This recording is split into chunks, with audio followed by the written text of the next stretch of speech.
Hello students, हम लोग का चैप्टर कोऑर्डिनेशन केमिस्ट्री वाला चल रहा है। आईयूपीएसी नॉमेनक्लेचर हम लोग बात कर रहे थे। आईयूपीएसी नॉमेनक्लेचर में मैं आज आपको जो कंपाउंड का नाम बताने जा रही हूँ, इसमें मैंने आज लिया है chromium as a transition metal, central metal cation H2O मतलब एक्वा लिगेंड जो 6 प्रेजेंट है, और सल्फेट जो आयनिक स्फीयर में एनायन की जगह पर प्रेजेंट है। सबसे पहले हमें किसका नाम लिखना रहता है? कैटायन का नाम लिखना रहता है। कैटायन की प्लेस पर यहाँ पर कोई भी नहीं है, इसलिए हम कैटायन की प्लेस छोड़ करके उसमें आगे की तरफ बढ़ेंगे और लिगेंड की प्लेस लिखेंगे।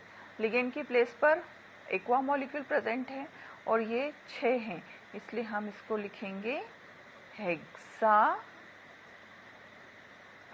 Aqua. Hexa aqua chromium metal है यहाँ पर, इसलिए हम इसका नाम लिखेंगे क्रोमियम। हमने इसको क्रोमेट क्यों नहीं लिखा? क्योंकि आपको पता है यदि कैटायन प्रेजेंट होता है या फिर इसके सिर पर चार्ज मतलब नेगेटिव चार्ज रहता है तो ही हम कैटायन का नाम मतलब इसके जो ट्रांजिशन मेटल है उसके नाम में हम क्या लिखते हैं? क्रोमेट 8 मतलब 88 लगाते हैं। जो भी मेटल होगी, जैसे क्रोमेट, उसके अलावा जैसे कोबाल्टेट, क्यूपरेट, इस तरीके से हम इसको लिखते हैं। तो यहाँ पर हमें हेक्सा एक्वा क्रोमियम लिखना है। इसके बाद में अब प्लेस आती है एनायन की, इसके बाद में हम लिखेंगे ऑक्सीडेशन स्टेट। ऑक्सीडेशन स्टेट इस तरीके से हम ब्रैकेट में लिखेंगे। अब हम देखेंगे कि कितने नेगेटिव यहाँ पर प्रेजेंट है।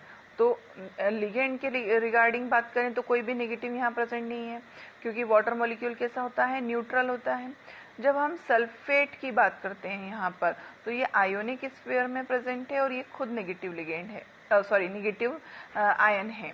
अब ये जो आयन होता है उसके ऊपर सिर पर 2 नेगेटिव प्रेजेंट होता है। इसका मतलब है कि इसको 2 इलेक्ट्रॉन चाहिए, और दोनों इलेक्ट्रॉन किसने दिए हैं? अकेले क्रोमियम ने दिए हैं, इसलिए ऑक्सीडेशन स्टेट क्या हो जाएगी? इसकी 2 हो जाएगी। ये रोमन लेटर में हमने लिख दी। अब इसके बाद में आप इस सल्फेट का नाम लिखेंगे। इसको हम क्या बोलते हैं? एनायन को सल्फेट। इस तरीके से इसका नाम सल्फेट हो जाएगा, ये इस तरीके से। तो इसका नाम हो जाएगा हेक्सा एक्वा क्रोमियम 2 सल्फेट। इस तरीके से हम इसका नाम लिखेंगे। अब जैसे कल हम बात कर रहे थे, जब हम इस कॉम्प्लेक्स की बात कर रहे थे, इसका नाम कंप्लीट मैं आपको बता नहीं पाई थी।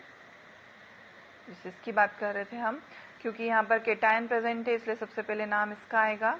तो इसका आ जाएगा पोटेशियम। इसके बाद में लिगेंड की प्लेस 6 लिगेंड प्रेजेंट है यहाँ पर। हेक्सा,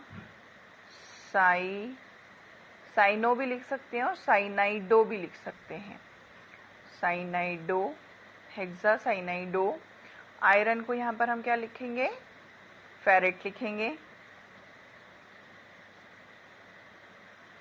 ये मैंने लिख दिया फेरेट। अब इसके बाद में हम इसकी ऑक्सीडेशन स्टेट डालेंगे। तो ऑक्सीडेशन स्टेट इसकी कितनी लिखेंगे? टोटल साइनाइड कितने हैं? 6 प्रेजेंट है, क्योंकि साइनो लिगेंड कैसा होता है? नेगेटिव लिगेंड होता है।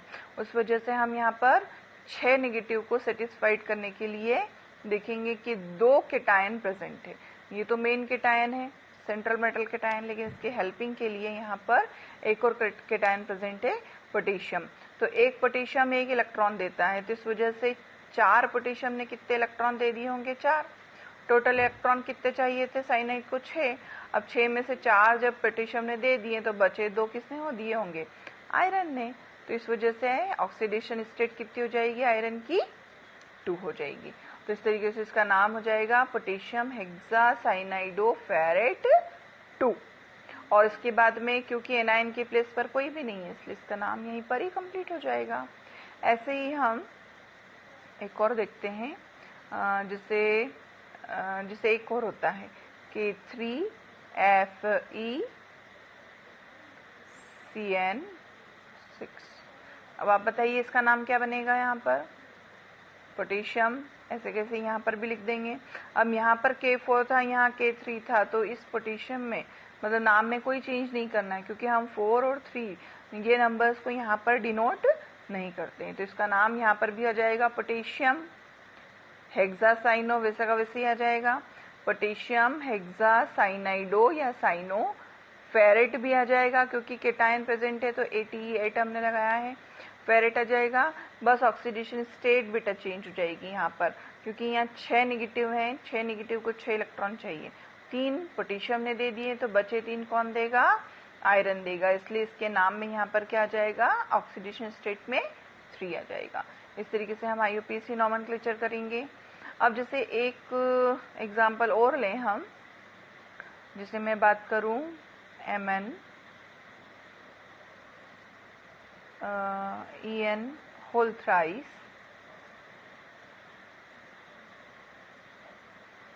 इस 4। अब देखिए आप यहाँ पर, अब यहाँ जो हमने लिया है केटायन की प्लेस पर तो कोई नहीं है, इसका मतलब डायरेक्ट नाम शुरू होगा लिगेंड से।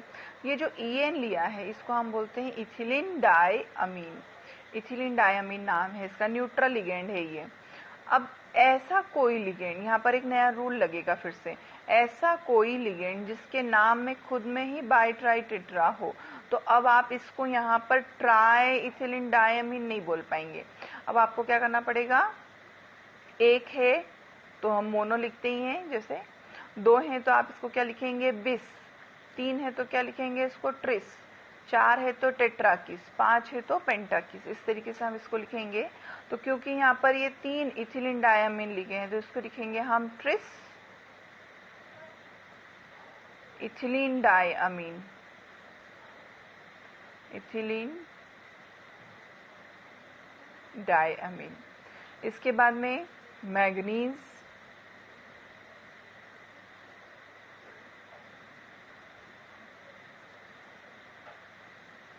मैग्नीज, और उसके बाद में हम इसका नाम लिखेंगे यहाँ पर, सॉरी ऑक्सीडेशन स्टेट लिखेंगे इसकी हम यहाँ पर।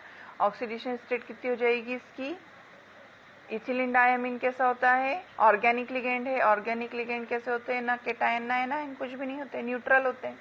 तो इसका तो कुछ है ही नहीं, नेगेटिव सिर्फ यही प्रेजेंट है। एक सल्फेट को 2 इलेक्ट्रॉन चाहिए, वो दोनों ही मैग्नीज ने दिए हैं, जिसकी यहाँ पर क्या हो जाएगी, ऑक्सीडेशन स्टेट यहाँ पर 2 हो जाएगी।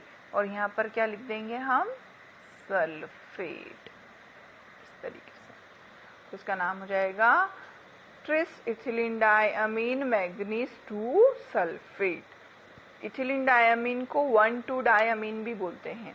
तो इस तरीके से आपको इसके अलग अलग नाम मिल सकते हैं। अब इसके बाद में इसकी और प्रैक्टिस आपको करने के लिए बहुत सारे एग्जाम्पल्स सॉल्व करने पड़ेंगे। अब आप इसमें जैसे जैसे एग्जाम्पल सॉल्व करते चलेंगे आपको नए नए इसमें रूल्स के रिगार्डिंग प्रैक्टिस मिलती चलेगी। अब काफ़ी कुछ तो मैंने करवा दिए हैं। अब मैं नेक्स्ट लेक्चर में कुछ एक और IUPAC नॉमेनक्लेचर देख करके आपको इसकी प्रैक्टिस के लिए दूंगी, और इसके साथ में मैं आपको कुछ एक्सरसाइज भी भेज रही हूँ।